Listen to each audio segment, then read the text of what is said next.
Hey students, you made it past week 1, great job.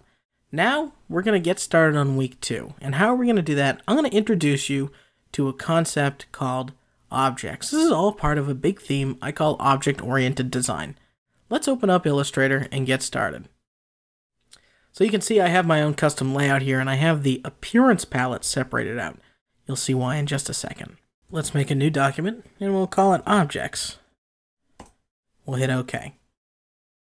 So go ahead and make something on your canvas. We'll do a little tiny floor here, and we'll put a ball on the floor, and we're going to do a smaller one. So we have 2 circles, and they're kind of sitting on this fake floor. They're not even there, a little bit hovering over it, but no big deal. When I select one of these circles, I want you to pay attention to the appearance palette.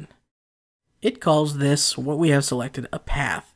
And a path is an object. You can see here the path name. Now you notice also there's 3 properties of this path or this path object, which is stroke, fill, and opacity. If you click on stroke, you can see I can make it bigger. And this shows me really the advanced settings in something that Illustrator calls the stroke palette, which we'll get into a little bit later. But really quickly, I can say I want this to be 20. And here I can pick, say, a nice dark blue. Our second property is fill, so we can change the fill color.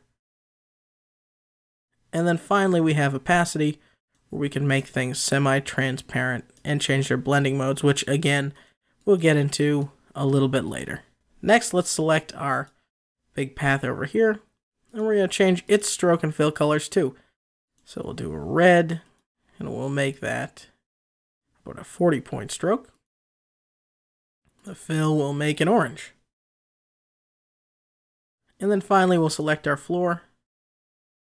We'll make the stroke on that. Now watch this. We're going to just turn this to 0. So I'll type 0 here and hit enter. Now you can see the stroke becomes nothing. Or this swatch right here, none. That means it still has the property in this object. You can still assign a stroke to this whenever you want. There's just none visible right now. If we go back, first we'll give this a fill color of gray so we know where it is. You can see this here has no stroke, but it is filled with gray. Over here we can hide properties too, so we can hide this fill. And if we hide a fill, you can see it's see-through.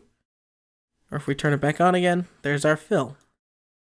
Also, if we hide our fill, you notice that we can't select this object in the middle of it. We can click and drag, but if we try and just click around here, we get nothing. So we have to select it, or grab an edge, and turn the fill back on. We can also hide the stroke, but it's still there. So these are properties that you can show, you can hide, but your objects, each object you make in your scene, always has them. Knowing that is the foundation of how you build everything in Illustrator. And we're going to go more into this idea of objects, grouping, layerless thinking, locking and hiding, all this crazy stuff in week 2. It's just going to help us get ready to make Vector Heroes video game cover.